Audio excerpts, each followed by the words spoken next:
Here I've got Ulefone Armor 6E, and let me show you how to perform a hard reset of the following device.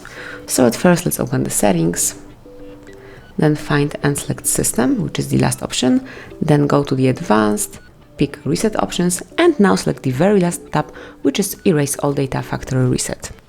And here, if you truly want to erase all data from your phone's internal storage, including your Google account, system and app data, downloaded apps, music, photos, and other user data, click on Reset Phone. Now you have to confirm it one more time because this operation cannot be undone. Simply click on Erase Everything. And now just patiently wait until it's done. Your device will do it automatically, and then you will be able to set up this phone as a new one.